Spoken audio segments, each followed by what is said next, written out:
Emily Phillips, a retired teacher, died on March 25, 2015 in Florida. Shortly before she died from pancreatic cancer, she managed to write her own obituary in which she celebrates some of her most significant milestones and relationships. It pains me to admit it, but apparently I have passed away. Everyone told me it would happen one day, but that's simply not something I wanted to hear, but less experience. Once again, I didn't get things my way. That's been the story of my life, all my life. And while on that subject, the story of my life, on February 9, 1946, my parents and older sister celebrate my birth, and I was introduced to all as Emily DeBrida Fisher, the daughter of Clyde and Mary Fisher from Hazelwood. I can't believe that happened in the first half of the last century, but there are records on file in the courthouse which can corroborate this claim. Just 2 years later, when another baby girl was born, I became known as the middle sister of the infamous three Fisher girls, and the world was changed forever. As a child, I walked to the old Hazelwood Elementary School where teachers like Mrs. McCracken, Mrs. Davis, and Mrs. Moody planted the seed that eventually led me to becoming a teacher. I proudly started my teaching career at that same elementary school in January 1968, and from there I went on to teach young children in the neighborhood states of Virginia, Georgia, as well as Florida, where I retired after 25 years. So many things in my life seemed of little significance at the time they happened, but then took on greater importance as I got older. The memories I'm taking with me now are so precious and have more value than all the gold and silver in my jewelry box. Memories. Where do I begin? Well, I remember Mother wearing an apron. I remember Daddy calling square dances. I remember my older sister pushing me off my tricycle on the cinder driveway. I remember my younger sister sleepwalking out of the house. I remember Grandmother Noni, who sewed exquisite dresses for me when I was little. I remember Grandmother Mama T wringing a chicken's neck so we could have Sunday dinner.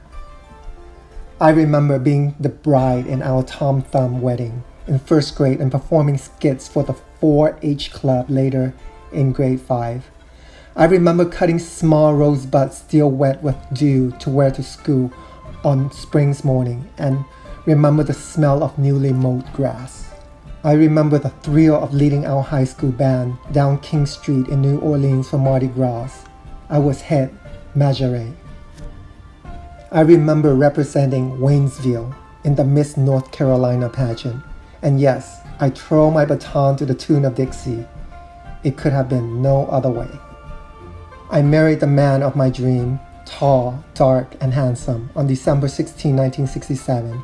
And from that day on, I was proud to be Mrs. Charlie Phillips, grand diva of all things domestic. Our plan was to have 2 children, a girl and a boy. Inexplicably, we were successful in doing exactly when we were blessed with our daughter Bonnie and then later, our son Scott. Seeing these 2 grow into who they were supposed to be brought a wonderful sense of meaning to our lives. This might be a good time to mend fences. I apologize for making sweet Bonnie wear no-frill jeans when she was little and for red-shirting Scott in kindergarten. Apparently, each of these things was humiliating to them, but both were able to rise above their shame and become very successful adults.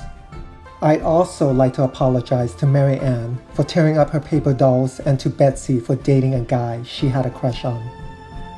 Just when I thought I was too old to fall in love again, I became a grandmother, and my 5 grand angels stole not only my heart, but also spent most of my money. Sydney Elizabeth, Jacob McKay, and Emma Grace, all uprights, have enriched my life more than words can say. Sydney's, one more, no more, when she asked for a cookie. Jake saying he was sick as a cat when I said someone else was sick as a dog. And Emma cutting her beautiful long hair and then proceeding to shave off one of her eyebrows. Yes, These were a few of my favorite things. They're treasures that are irreplaceable and will go with me wherever my journey takes me. I've always maintained that my greatest treasures call me Nana. That's not exactly true. You see, the youngest of my grand angels, William Fisher Phillips and Charlie Jackson Phillips, called me Nana Banana. Thank you, Chris and Scott, for having such spunky children. These two are also apt to insist that I get their hiney whenever I visit. And since I'm quite skilled at that area, I've always been able to oblige. I actually hold the world's record for hiney getting, a title that I wear with pride. Speaking of titles, I've held a few in my days. I've been a devoted daughter, an energetic teenager, a WCU graduate, summa cum laude, a loving wife, a comforting mother, a dedicated teacher, a true and loyal friend, and a spoiling grandmother. And if you don't believe it, just ask me. Oh wait, I'm afraid it's too late for questions. Sorry. So, I was born, I blinked, and it was over. No buildings named after me, no monuments erect in my honor. But I did have the chance to know and love each and every friend as well as all my family members. How much more blessed can a person be? So in the end, remember, do your best, follow your arrow, and make something amazing out of your life. Oh, and never stop smiling. If you want to, you can look for me in the evening sunset or with the earliest spring daffodils, or amongst the flitting and the fluttering butterflies. You know, I'll be there in one form or another. Of course, that will probably comfort some while agonizing others, but you know me. It's what I do. I'll leave you with this. Please don't cry because I'm gone. Instead, be happy that I was here. Or maybe you can cry a little bit. After all, I have passed away. Today, I'm happy and I'm dancing. Probably naked. Love you forever. William Ziegler passed away on July 29, 2016 at the age of 69. Quote, to avoid having to make a decision in the pending presidential election, unquote, according to the obituary written by Ziegler's 4 children. William Ziegler escaped his mortal realm on Friday, July 29, 2016 at the age of 69. We think he did it on purpose to avoid having to make a decision in the pending presidential election. He leaves behind 4 children, 5 grandchildren, and the potted meat industry for which he was an unofficial spokesman until dietary restriction forced him to eat real food. William volunteered for service in the United States Navy at the ripe old age of 17 and immediately realized he didn't much enjoy being bossed around. He only stuck it out for 1 war. Before his discharge, however, the government exchanged numerous ribbons and medals for various honorable acts. Upon his return to the city of New Orleans in 1971, thinking it's best to keep an eye on him, government officials hired William as a fireman. After 25 years, he suddenly realized that running away from burning buildings made more sense than running toward them. He promptly retired.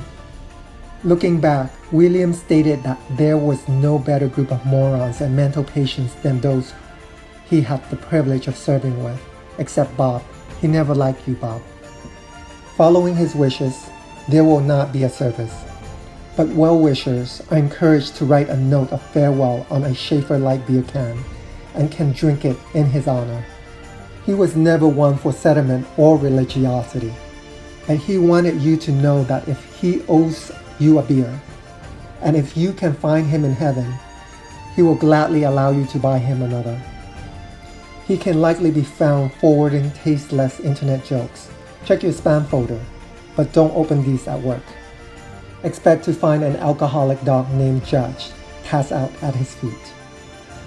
Unlike previous times, this is not a ploy to avoid creditors or old girlfriends. He assures us that he is gone. He will be greatly missed. Mary Pat Stocks passed away peacefully in her sleep on July 1st, 2015, at the age of 94 years. Pat Stocks, 94, passed away peacefully at her home in bed July 1st, 2015. It is believed that it was caused from carrying her oxygen tank up the long flight of stairs to her bedroom that made her heart give out. She left behind a hell of a lot of stuff to her daughter and sons who have no idea what to do with it. So if you're looking for two extremely large TVs from the 90s, a large ceramic stork, we think, umbrella, cane stand, a toaster oven slightly used, or even a 2001 Oldsmobile with a spoiler, she loved putting the pedals to the metal. With only 71,000 kilometers and 1,002 that we aren't sure what they're used for. You should wait the appropriate amount of time and get in touch. Tomorrow will be fine. This is not an ad for a pawn shop, but an obituary for a great woman, mother, grandmother, and great-grandmother born on May 12, 1921 in Toronto. The daughter of the late Pop Alexander C. and Granny Annie Nye Morris. She leaves behind a very dysfunctional family that she was very proud of. Pat was world-renowned for her lack of patience, not holding back her opinion, and a knack for telling it is like it is. She always tells you the truth, even if it wasn't what you wanted to hear. It was the school of hard knocks, and yes, we were told many times how she had to walk for miles in a blizzard to get to school. So suck it up. With that said, she was genuine to a fault, a pussycat at heart or lion, and yet she sugarcoated nothing. Her extensive vocabulary was more than highly proficient at knowing more curse words than most people learn in a lifetime. She liked four-letter words as much as she loved her rock garden, and trust us, she loved to weed that garden with us as her helpers when child labor was legal, or so we were told. These words of encouragement, wisdom, and sometimes comfort kept us in line, taught us the school of hard knocks, and gave us something to pass down to our children. Everyone always knew where you stood with her. She liked you or she didn't. It was black or white. As her children, we are still trying to figure out which one it was for us. We know she loved us. She was a master cook in the kitchen. She believed in overcooking everything until it chewed like rubber, so we would never get sick because all germs would be nuked. Freezing germs also worked. So by Friday, our school sandwiches were hard and chewy, but totally germ-free. All four of us learned to use a napkin. You would pretend to cough, spit the food into it, and thus was born the Stocks diet. If anyone would like a copy of her homemade gravy, we would suggest you don't. She will be sorely missed and survived by her brother George Morris' children. Shauna Stocks Perrault, Paul Sandy Debbie Stocks, and Kirk Stocks, son-in-law Ian Myers, and son from another mother, John McCleary, grandchildren Leslie Sean, Lindsay Lucas, Ashley James, David Tia, Brett, Aaron Brian, Sean, Alex, Courtney, and Taylor, and great-grandchildren Connor, Emily, Ainsley, Tyler, and Jack. She was preceded in death by her loving husband Paul Moose Stocks, and eldest daughter Shelley Stocks Maunus, and beloved pets Tag, Tag, Tag, and Tag, all whom love her dearly and will never forget her tenacity, wit, charm, grace, when pertinent, and undying love and caring for them. Please give generosity to covenanthousetoronto.ca in memory. A private family celebration of life will be held in lieu of a service due to her friends not being able to attend because they decided to beat her to the pearly gates. Please note her change of address to her new place of residence. St. John's York Mills Anglican Church, 19 Downridge Drive, 12 doors away from Shelley's place. Aaron Purmort passed away on November 25, 2014, at the age of 35 from a brain tumor. although the obituary he wrote for himself tells a slightly different story. Age 35, died peacefully at home on November 25 after complication from a radioactive spider bite that led to years of crime fighting and a year-long battle with a nefarious criminal named Cancer, who has plagued our society far too long. Civilians will recognize him best as Spider-Man and thank him for his many years of service protecting our city. His family knew him only as kind and mild-mannered art director, a designer of websites and t-shirts and concert poster who always had the right cardigan and the right thing to say, even if it was wildly inappropriate. Aaron was known for his long, entertaining stories, which he loved to repeat often. In high school, he was in the band The Asparagus Children, which reached critical acclaim in the northern suburbs. As an adult, he graduated from the College of Visual Arts, which also died an untimely death recently, and worked in several agencies around Minneapolis, settling in as an interactive associate creator director at Cole and McCoy. Aaron was a comic book aficionado and a pop culture encyclopedia, and always the most fun person at any party. He is survived by his parents, Bill and Kim Kohlmeyer, father Mark Purmort, Patricia, Autumn, Allie, sister Erica and Nicole, first wife Gwen Stefani, current wife Nora and their son Ralph, who will grow up to avenge his father's untimely death. James Jim Groth died on July 28, 2015 from cancer, but not before he penned the most hilarious obituary ever. James Jim Groth made his last wildly inappropriate and probably sarcastic comment on July 28th.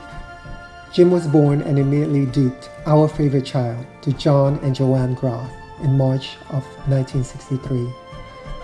The constant love, support, and caring far exceed anything Jim deserved. He is survived by his wife of 25 years, the recently wealthy and overly devoted Julie, and his proudest accomplishment sons, Brandon John, Blake Isa, and Brett James.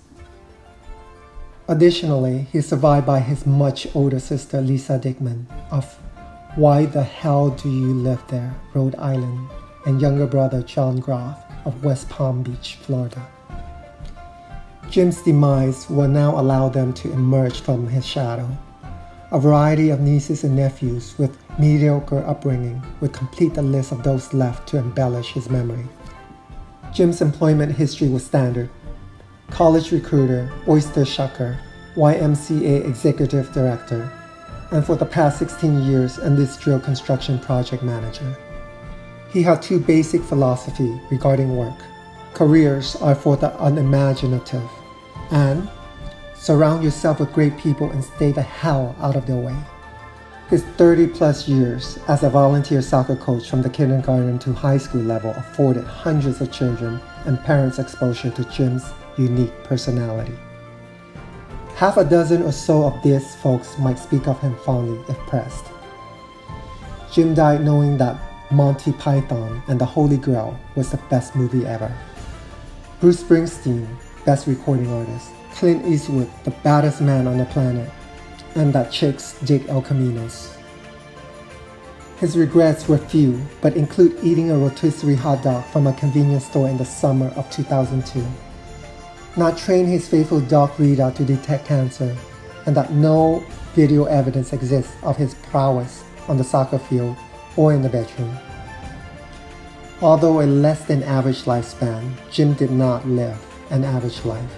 He traveled where he wanted to travel, laughed inappropriately at every chance, learned what he wanted to learn, fixed what he wanted to fix, and loved who he wanted to love.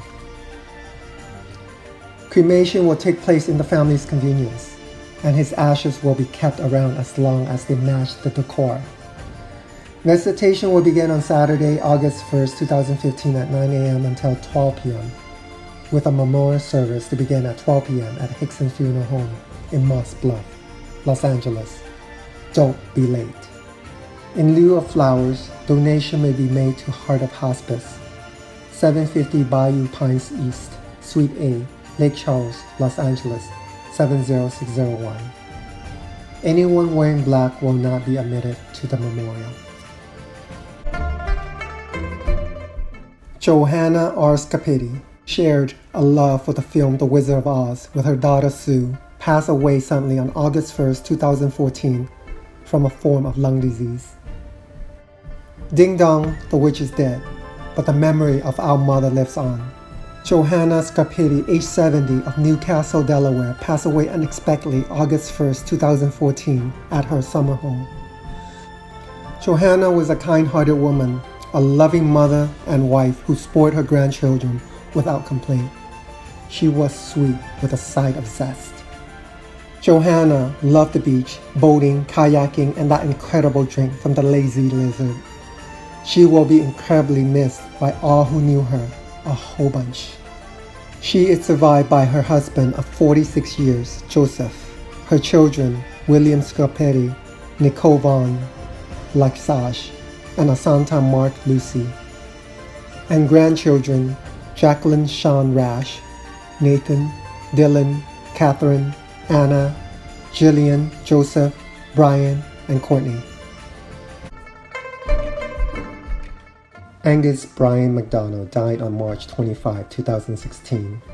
Before he passed, after a long history of serious health problems, that he survived until now anyway, he took on the task of writing his own obituary. So, the real world doesn't have Angus McDonald to kick around anymore. I'm gone. The devils finally called my name. The Grim Reaper came for me on Friday, March 25, 2016. I bought the farm, I bit the dust, so I guess I'm off to the promised land, huh? The promised land, imagine. Anyway, I was born on St. Joseph Hospital in Glace Bay on November 26, 1948. Of 13 children in the family, I was the sixth born. I was predeceased by four brothers, Lawrence, 1943, Pat, 1990, Kevin, 1999, Alan, 2010. I am survived by my OG Brenda, Tower Road, my three children, Tyler, Stratford, Ontario, Lawrence and his wife, Lisa, St. Mary's, Ontario, and Cody, Tower Road, and my grandchildren, Nicole McDonald, Glace Bay, Charlize McDonald, Stratford, Ontario, Hayden and Nathan McDonald, St. Mary's, Ontario, and Haley and Lucas McLeod, St. Mary's, Ontario. So anyway, I think I was a pretty nice guy, despite being a former punk and despite what people would say about me. What did they know about me anyway? I love my family and I care for them through good times and bad, and I did my best. I had some serious health problems the last few years, but survived them up until now anyway, with the help of my wife Brenda, my granddaughter Nicole, my sweetheart little dog Scarlett, and my rescue kitten Dolly. Elaine and Sonia, and all the other nurses from Devon and the doctors and nurses at the Cape Breton Cancer Center. The palliative care nurses and the doctors, Dr. Archibald, and doctors and nurses at the Glace Bay Hospital. My little dog Scarlett died September 2013, and there really are no words to describe what a total distressor Scarlett was for me. I guess if there's a place in the afterlife where little dogs and old dogs go, then that's where you'll find me and Scarlett. Maybe I'll see you all there sometime. Besides my wife, children and grandchildren, the single most wonderful event in my life was spending 3 years at UCCB, now CBU, where I earned my BACS degree, 1992 grad. I don't want a funeral. A funeral is a waste of hard-earned money and hard-saved money that my family can use now. I was a very private person in life, so I don't want to end that life with people gawking at me while I lay in a coffin. I'm being cremated and my ashes are being scattered somewhere. So instead of going to see the great creator, I will be going to see the great cremator. When Mississippi man Harry Stamp passed away on March 9, 2013, his daughter wanted to honor her one-of-a-kind dad in his obituary. Harry Weathersby Stamps, ladies' man, foodie, nasty dresser, an accomplished traveler, died on Saturday, March 9, 2013. Harry was locally sources his food years before chef in California started using cilantro and arugula, both of which he hated. For his signature bacon and tomato sandwich, he procured 100% all-white bunny bread from Georgia, blue-plated mayonnaise from New Orleans, sour black pepper from Virginia, homegrown tomatoes from outside Oxford, and Tennessee Benton bacons from his Bacon of the Month subscription. As a point of pride, he purported to remember every meal he had eaten in his 80 years of life. The women in his life were numerous. He particularly fancied smart women. He loved his mom, Wilma Hartzog, deceased, who, with the help of her sisters and cousins in New Hebron, reared Harry after his father Walter's death when Harry was 12. He worshipped his older sister, Lynn Stamps Garner, deceased, a character in her own right, and her daughter, Linda Lindsay of Hattiesburg. He married his main squeeze Ann Moore, a home economic teacher, almost 50 years ago, with whom he had two girls, Amanda Lewis of Dallas and Allison of Starkville. He taught them to fish, to select a quality hammer, to love nature, and to just be thankful. He took great pride in stocking their toolboxes. One of his regrets was not seeing his girl Hillary Clinton elected president. He had a long love affair with devil's eggs, Lane cakes, boiled peanuts, Vienna sausages on saltines, his homemade canned fig preserve, pork chop, turnip greens, buttermilk served on martini glasses garnished with cornbread. He excelled at growing camellias, building houses after hurricanes, rocking, eradicating mole crickets from his front yard, composting pine needles, living within his means, outsmarting the squirrels, never losing a game of competitive sickness, and reading any history book he could get his hands on. He loved his oversized old man remote control, which thankfully survived Hurricane Katrina, to flip between watching the Barefoot Contessa and anything on the History Channel. He took extreme pride in his two grandchildren, Harper Lewis 8 and William Stamps Lewis 6, of Dallas, for whom he would crow like a rooster on their cell phone calls. As a former government and sociology professor for Gulf Coast Community College, Harry was thoroughly interested in politics and religion and enjoyed watching politicians act like preachers and preachers act like politicians. He was fond of saying a phrase he coined, "I'm not running for a political office or trying to get married," when he was speaking the truth. He also took pride in his service during the Korean conflict, serving the rank of corporal, just like Napoleon, as he would say. Harry took fashion cues from no one. His signature everyday look was all his, a plain pocket t-shirt designed by the fashion house Fruit of the Loom, his black label elastic waist shorts worn above the navel and sold exclusively at Sam's on Highway 49, and a pair of old school wallabies. Who can even remember where he got those? That were always paired with a glass-stained MSU baseball cap. Harry traveled extensively. He only stayed in the finest quality AAA rated campgrounds, his favorite being Indian Creek outside Cherokee, North Carolina. He always spent the extra money to upgrade to a creek view for his tent. Many years later, he purchased a used pop-up camper for his family to travel in style, which spoiled his daughters for life. He despised phonies. His 1969 Volvo, which he also loved. Know-it-all Yankees, Southerns who used the word veranda and porte cochere to put on airs, eating grape leaves, Law and Order, all franchises, Cats, and Martha Stewart's. In reverse order, he particularly hated daylight saving time, which he referred to as the devil's time. It is not lost on his family that he died on the very day that he would have to spring his clock forward. This can only be viewed as his final protest. Because of his irrational fear that his family would throw him a golf-themed funeral despite his hatred for the sport, his family would hold a private, family-only service free of any type of theme. Finally, The family asked that in honor of Harry that you write your congressman and ask for the repeal of daylight saving time. Harry wanted everyone to get back on the Lord's time. Raymond Allen Brownley was larger than life. Was when he passed away on September 21, 2014.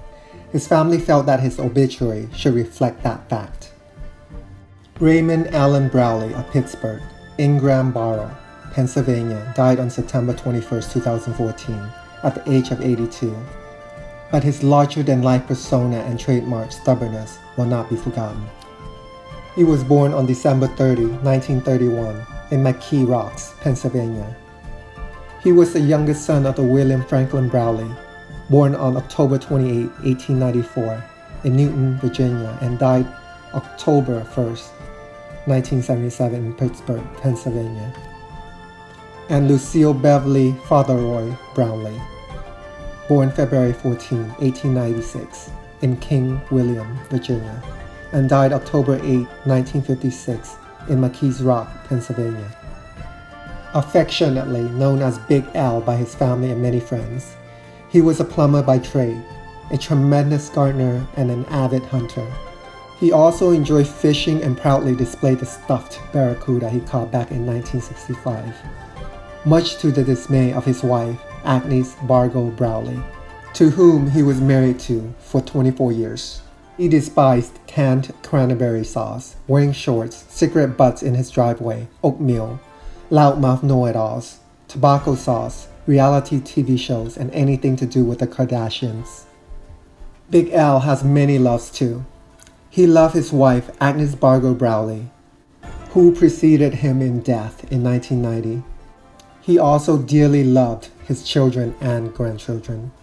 Famously opinionated and short-tempered, Big Al handed these qualities down to his daughter, Jill Ann Brownley of Phoenix, Arizona, a sharp-tongued character in her own right.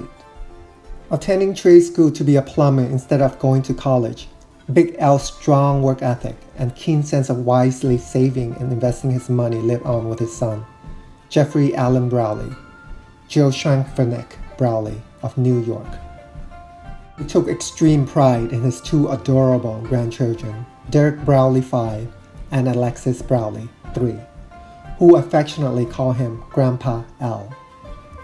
He also loved milkshakes, fried shrimps, the Steelers, the Playboy Channel, Silky's Gentleman's Club, taking afternoon naps in his recliner, hanging out at the VFW, playing poker, eating jelly beans by the handful, and his hunting dogs, his favorite being Holly Hill Rip Van Winkle, a loyal beagle that answered to the nickname of Rip.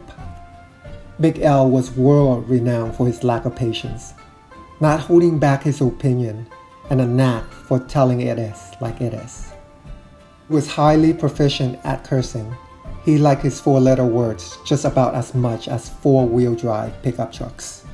He was a connoisseur of banana ice cream and a firm believer that ham sandwiches should only be served on Mancini spread. He always told you the truth, even if it wasn't what you wanted to hear. He was generous to a fault, a pussycat at heart, and yet he sugar-coated absolutely nothing. To quote Winston Churchill, he was a riddle, wrapped in a mystery inside an enigma. His fondness of spaghetti western was only surpassed by his love of bacon, beer, and butter pecan ice cream. He fondly reminisced about good friends, good drinks, and good times at the Tri-Valley Sportsman's Club in Burgestown. He was a longtime member of the Elks Club in McKees Rock, where he frequently bartended and generously donated his tips to charity. Quite a teller of tales, Big Al's elaborate stories often were punctuated with the phrase, "And that's when I kick his ass." He enjoyed outlaw country music, Wyland, Willie, Hank, Johnny. He was also on a first-name basis with the Four Horsemen of Liquor, Jack, Jim, Johnny, and Jose. Big Al has strong beliefs in which he never wavered. Dog shit makes the best garden fertilizer. Heinz ketchup does not belong on a hot dog. And PennDOT should be embarrassed of the never-ending construction, detours, and potholes on Route 28. With his love for gardening and passion for hunting, Big L was locally sourcing his food for decades, long before it was the in thing to do. While a necessity in his youth growing up during the Depression, this passion for being self-sufficient was carried throughout his whole life. This Depression baby was ahead of his time with being green, as evidenced by the approximately 87 "I can't believe it's not butter" containers stacked neatly in his kitchen cupboard. The biggest challenge was actually finding the butter in his refrigerator with 13 containers of leftover that all looked the same. Big L was known for his timeless words of wisdom, including "Life is hard, but it's harder if you are stupid," and "Don't be a jackass." He had a lifelong menage a trois with his homemade chili and gas eggs. He had a great fondness for sardines on crackers, stuffed cabbage, which he lovingly called hunky hand grenades, making turtle soup and eating BLTs, and his famous holiday eggnog had enough whiskey to grow hair on your chest. Also known as the Squirrel Whisperer, he communicated with the local red-tailed squirrels and fed them peanuts out of his hand. He took pride in his time served in the Navy on the USS San Marcos during the Korean War, often waxing nostalgia that the worst meal he ever eaten was shit on a shingle, cream chip beef on toast.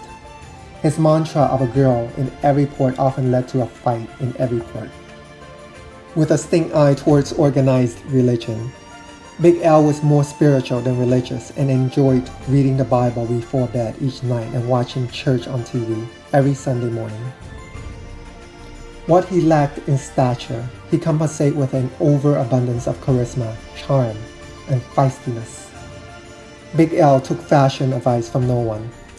With his trademark white V-neck t-shirts and strategically combed comb-over, his comfort far outweighed any interest in the latest fashion trends.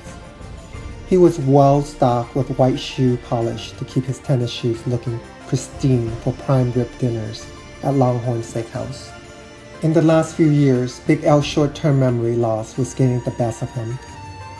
On December 29, 2012, the day before his 81st birthday, he had a stroke that was a turning point in the decline of his health. His devoted feistiness and stubbornness has served him well throughout his life. And even in his waning months, he was a model of strong will and sheer determination right up until the end of his journey here on Earth.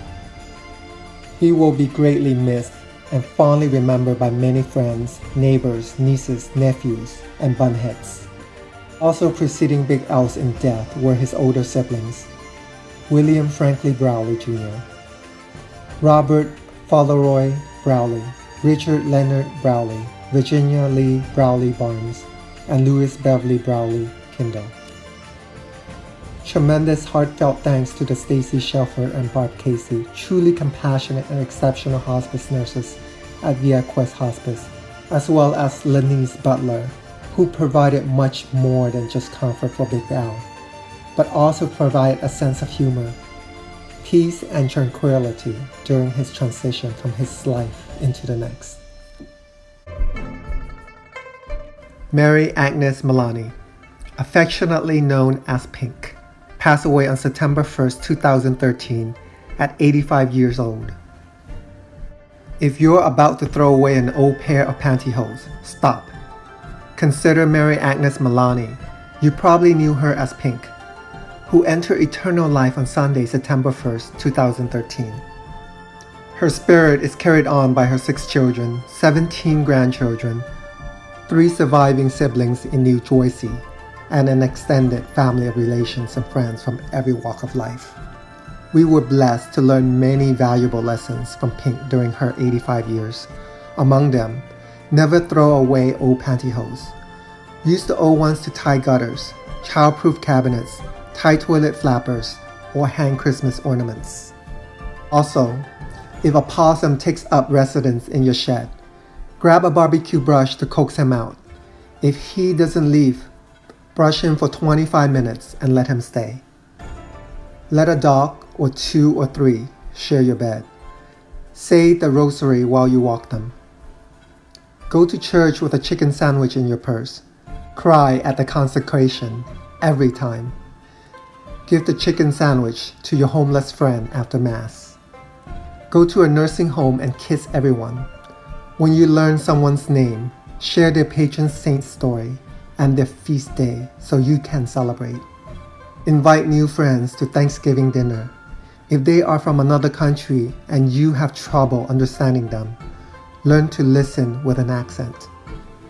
Never say mean things about anybody. They are poor souls to pray for. Put picky eating children in a box at the bottom of the laundry chute.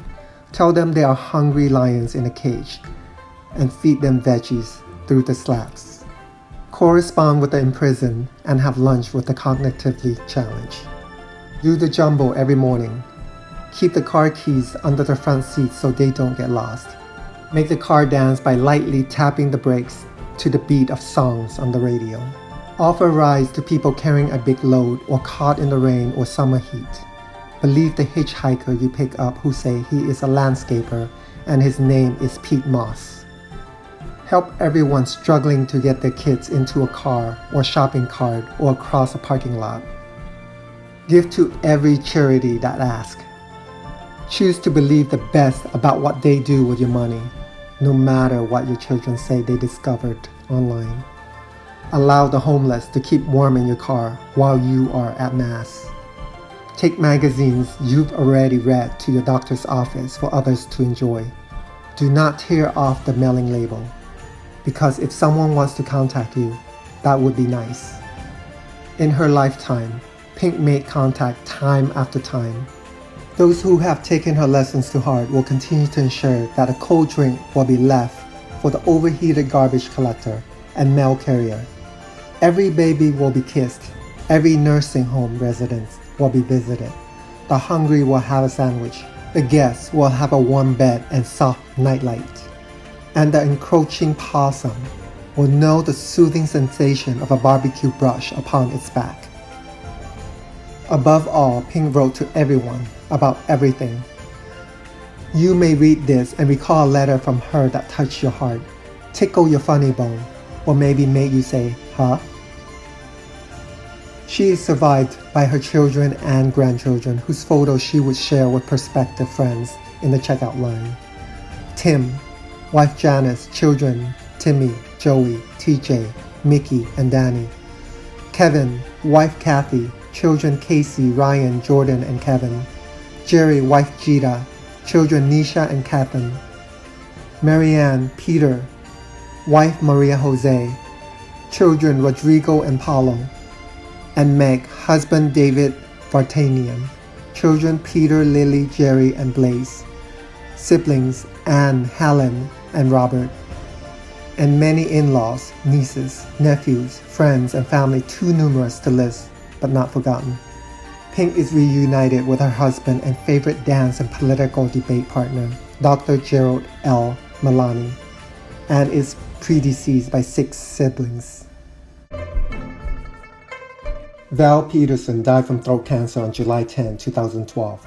But before he passed, he wanted to come clean about a few things. I was born in Salt Lake City, March 27, 1953. I died of throat cancer on July 10, 2012. I went to 6 different grade schools, then to Churchill Skyline and the U of U. I loved school. Salt Lake City, the mountains, Utah. I was a true scientist. Electronics, chemistry, physics, auto mechanic, woodworker, artist, inventor, businessman, rebel comedian, husband, brother, son, cat lover, cynic. I had a lot of fun. It was an honor for me to be friends with some truly great people. I thank you. I've had great joy living and playing with my dog, my cats, and my parrot. But the one special thing that made my spirit whole is my long love and friendship with my remarkable wife, my beloved Mary Jane. I loved her more than I have words to express. Every moment spent with my Mary Jane was time spent wisely. Over time, I became one with her, inseparable, happy, fulfilled. I enjoyed one good life, traveled to every place on earth that I ever wanted to go, had every job that I wanted to have, learned all that I wanted to learn, fixed everything I wanted to fix, eaten everything I wanted to eat. My life motto was, anything for a laugh. Other mottos were, if you can break it, I can fix it. Don't apply for a job, create one. I had 3 requirements for seeking a great job.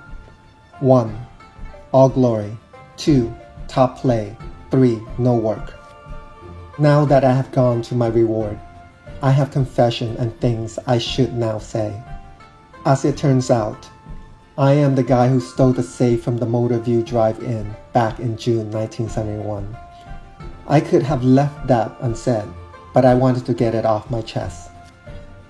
Also, I really am not a PhD. What happened was that the day I went to pay off my college student's loan at the U of U, the girl working there put my receipt into the wrong stack, and 2 weeks later, a PhD diploma came in the mail. I didn't even graduate. I only had about 3 years of college credit. In fact, I never did even learn what the letter PhD even stood for.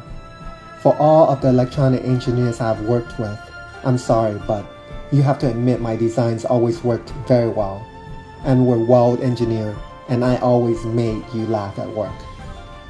Now to that really mean park ranger. After all, it was me that rolled those rocks into your geyser and ruined it. I did notice a few years later that you did get Old Faithful working again. To Disneyland, you can now throw away that ban for life file you have on me. I am not a problem anymore, and SeaWorld San Diego too, if you read this. To the gang, we grew up in the very best time to grow up in the history of America. The best music, muscle cars, cheap gas, fun kegs, buying a car for $1 a year, before Salt Lake got ruined by overpopulation and Lake Powell was brand new. TV was boring back then, so we went outside and actually had lives. We always tried to have as much fun as possible without doing harm to anybody. We did a good job at that. If you are trying to decide if you knew me, this might help. My father was R.D. Val Patterson, older brother Stan Patterson, and sister Bunny, who died in a terrible car wreck when she was a junior at Skyline. My mom, Ona, and brother Don are still alive and well. In college, I worked at Von Kanako at 45th South and 29th East.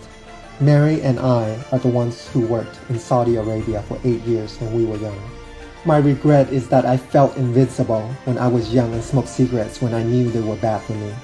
Now, to make it worse, I have robbed my beloved Mary Jane of a decade or more of the two of us, growing old together and laughing at all the thousands of simple things that we have come to enjoy and fill our lives with such happy words and moments. My pain is enormous, but it pales in comparison to watching my wife feel my pain as she lovingly cares for me and comforts me. I feel such defeat now for stealing so much from her. There is no pill I can take to erase that pain. If you knew me or not, dear reader, I'm happy you got this far into my letter. I speak as a person who had a great life to look back on. My family is following my wishes that I not have a funeral or burial. If you knew me, remember me in your own way. If you want to live forever, then don't stop breathing like I did. Bill Eves passed away on February 8, 2014. He was obviously a humor man, and his funny obituary will make you chuckle. On Saturday, February the 8th, Motion stock price fell sharply on the news of Bill Eves' passing. Senior executive at Motion's called an emergency meeting to brace for the impact of the anticipated drop in sales. As a highly regarded principal for 33 years with a separate school board, he created many fond memories for staff, students, and families. After his retirement, he pursued some of his many hobbies, including cooking, carpentry, gardening, and sending daily joke emails to family and friends. Perhaps most important to Bill was educating people on the dangers of holding in your farts. Sadly, he was unable to attain his lifelong goal of catching his beloved wife Judy, cutting the cheese, or playing the bum trumpet, which he likened to a mythical rarity like spotting Bigfoot or a unicorn. He also mastered the art of swearing while being splattered by grease cooking his famous wings. In fact, he wove tapestry of obscenities that still hangs over the greater Kingston area. Before passing, Bill forged a 76-year trail of laughter, generosity, compassion, and wisdom. He will be greatly missed by his wife of 50 years, Judy, his children Rob, wife Helen, Tim, wife Mary Jo, Angela, husband Brent, Andrew, wife Stacy, and his grandchildren Noah, Macy, Tegan, Ella, Claire, Lucy, and Will. While his whole family is deeply saddened by Bill's passing, there is a rumor floating around that he told the nurses at St. Mary's of the Lake that this was all just an elaborate plan to get out of shoveling the driveway. Mission accomplished.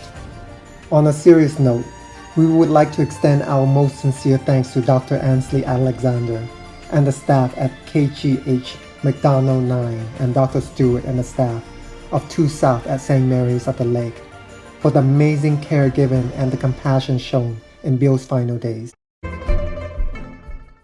Richard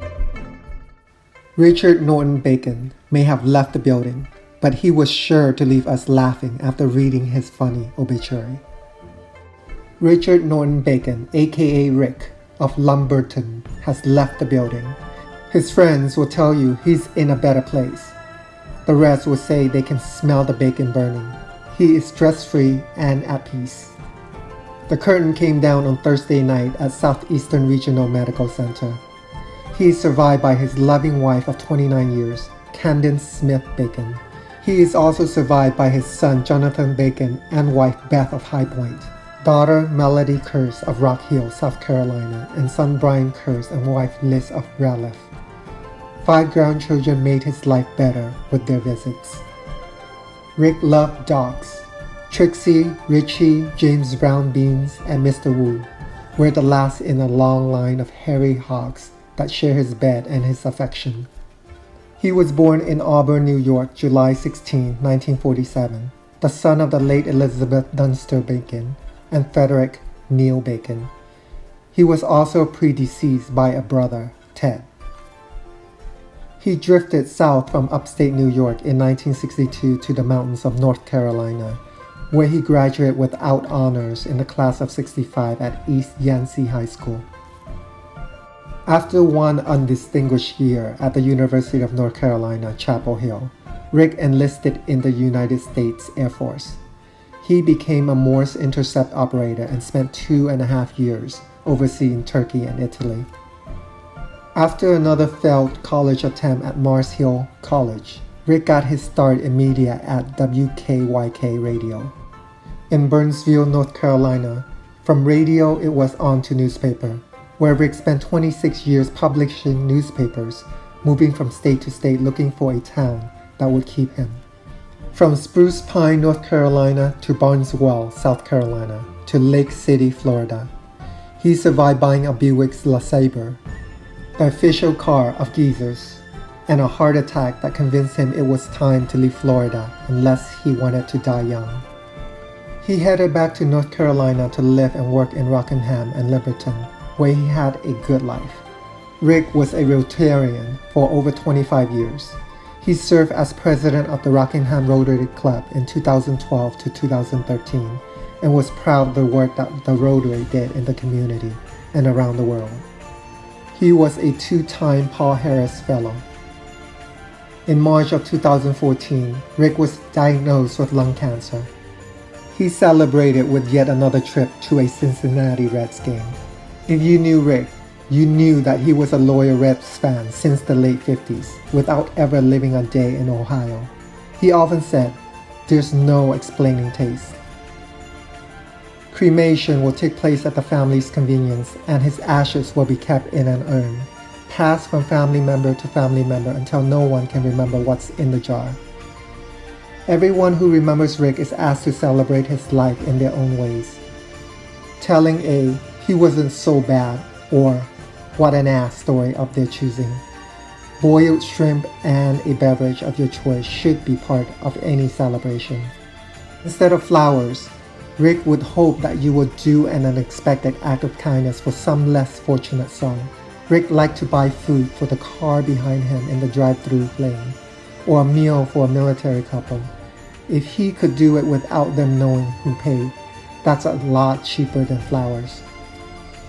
A memorial luncheon in Rick's honor will be held at Pier 41 in Lumberton on Saturday, August 23, 2014, from 1 to 3 p.m. at Pier 41 Seafood. Adult beverage will be followed at Window Candy's house at Camellias Lane. To the crooks reading this, we left an armed guard and the 4 killer dogs home from the luncheon. If you come to steal, they will hurt you. An Ontario woman, Sybil Hicks, and was written by her children from her first person's perspective.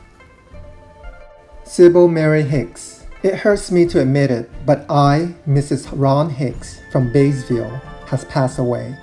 I passed peacefully with my eldest daughter Brenda by my side February 2nd, 2019 at 8:20 a.m. I leave behind me my loving husband Ron Hicks, whom I often affectionately refer to as Horse Ass. I also left behind my children whom I tolerate over the years, Bob with Carol, my oldest son, and also my favorite, Brian with Jeanette, who was the Oreo cookie favorite, Brenda aka Hazel, who would run to clean the bathroom when she hears company was coming, Barbara with Gordon, the ever Miss Perfect, and finally baby Bruce, who wouldn't eat homemade turkey soup because he didn't want to be alert looking for bones while he ate. I will miss seeing my sweetest grandchildren, Caitlin, Megan, Joe, Isaac, Mason, Rachel, Annie, Emma, Harrison, Clark, Chloe, Orion, Griffin, grow up to be the incredible people they are meant to be. I graduated from Waterdown High School with honors while wearing my shiny bright saddle shoes. I later graduated from Hamilton General Hospital School Nursing class of 1957, best class ever. In 1972, Ron and I loaded a car with the 5 Bs and headed north to run a school bus company for over 20 years in Batesville, Ontario. I was an active horticulturalist, a member of the Eastern Star, and a member of the Lions Club in Batesville. I finally have the smoking hot body I always wanted, having been cremated. Please come say goodbye and celebrate my wonderful life with my husband and his special friend Dorothy, who is now lovingly taking care of my horse ass. For those of you who are wondering who assists me in writing this, it wasn't my husband. It wasn't my oldest, nor was it my youngest. Thank you all for sharing my life with me. May you rest in peace. Born November 9, 1938. Passed away in November 11, 2009. Rich Say, also known as Tang Sif Nai. She was a natural-born leader. She gave birth to 10 children, a total of 9 girls and 1 boy, and protected them through numerous hardship. Rich Say was once a part of the Khmer Rouge concentration camp, where she worked in the field 16 hours a day with nothing to eat. And in the face of genocide and rampant destruction, her spirit remained strong and unbending, eventually mending family ties broken by war. Rich Say was the oldest daughter of 9 children and was a businesswoman from the start.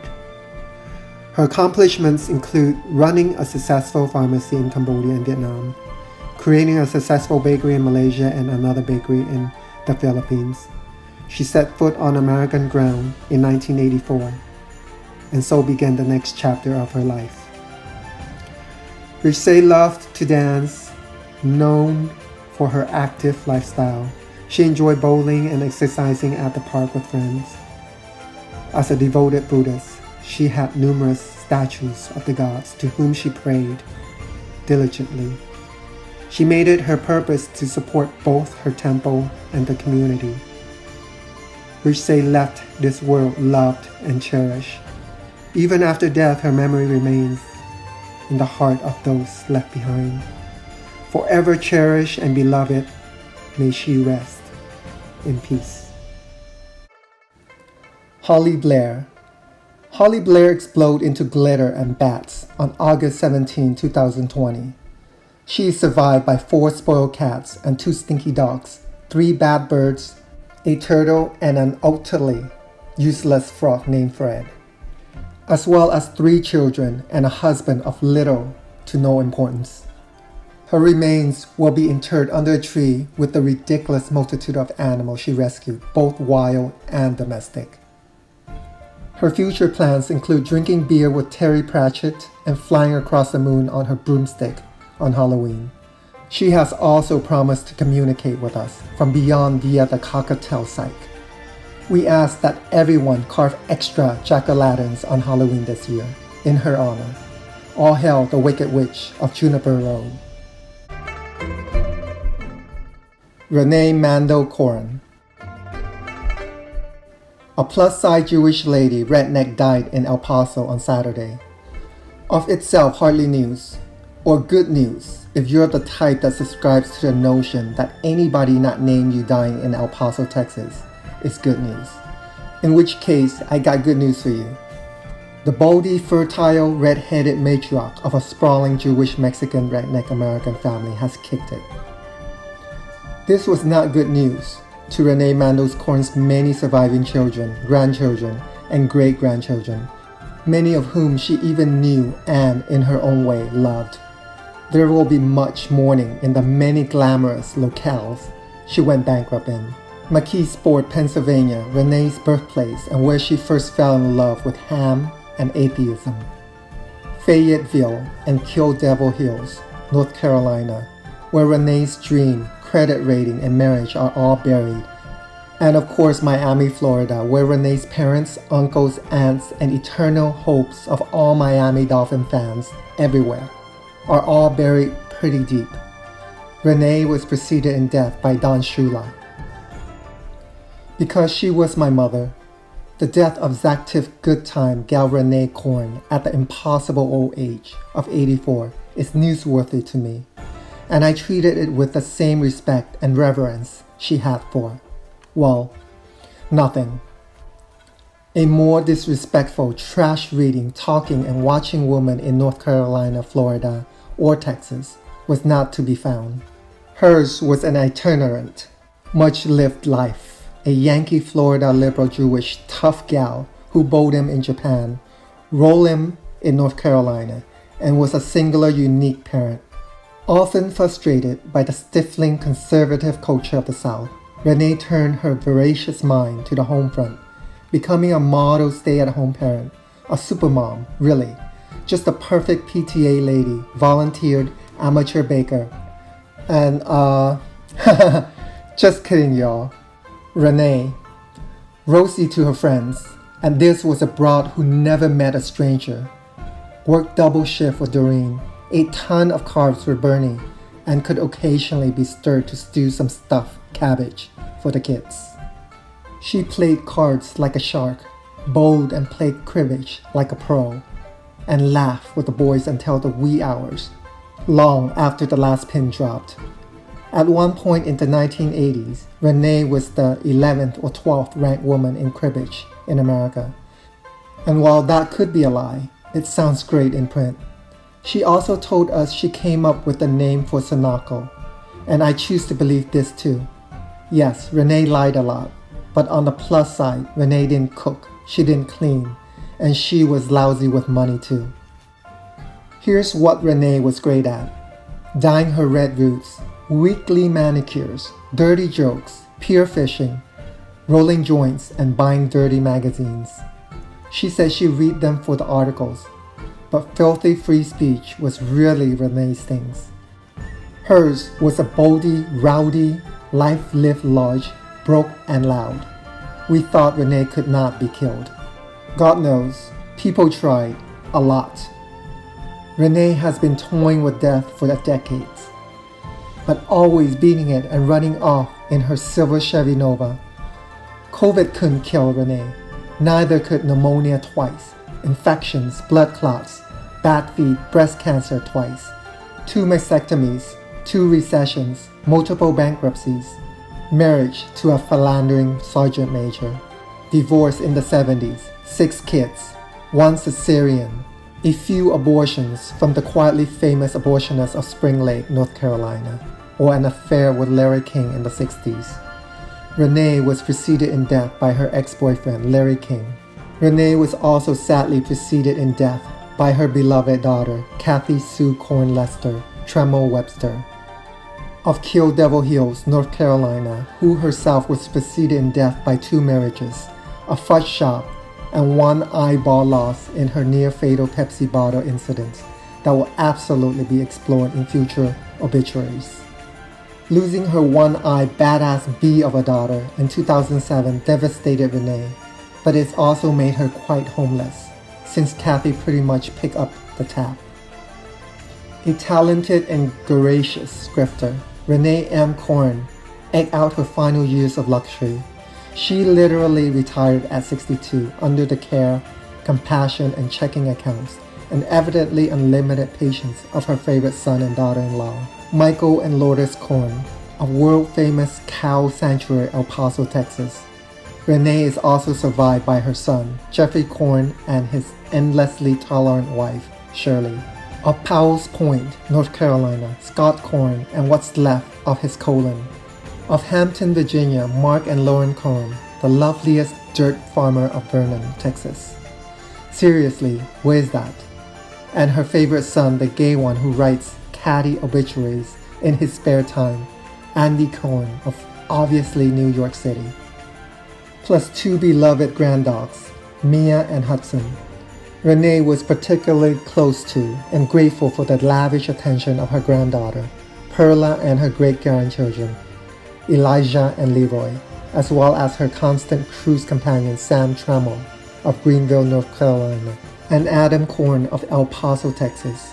Renay took tremendous pride in making 1 gay son and 2 gay grandchildren. There will be a very disrespectful and totally non-denominational memorial on May 10, 2022, most likely at a bowling alley in Fayetteville, North Carolina. The family requests absolutely zero privacy or propriety, none whatsoever, and in fact encourages you to spend some government money today on a one-armed bandit and the blackjack table or a cheap cruise to find our inheritance. She spent it all, folks. She left me nothing but these lousy memories, which I and my family of 5 brothers and my sisters-in-laws, nephew, friends, nieces, neighbors, ex-boyfriends, Larry King's children, who I guess I might be one of, the total strangers who all, to a person, love and will cherish her forever. Please think of the brightly frocked, frivolous, funny, and smart Jewish redhead who's about to griff you, tell you a filthy joke, and for Larry King's sake, laugh. Bye, Mommy. We love you to bits. Rest in peace, Renay Mandel Corren.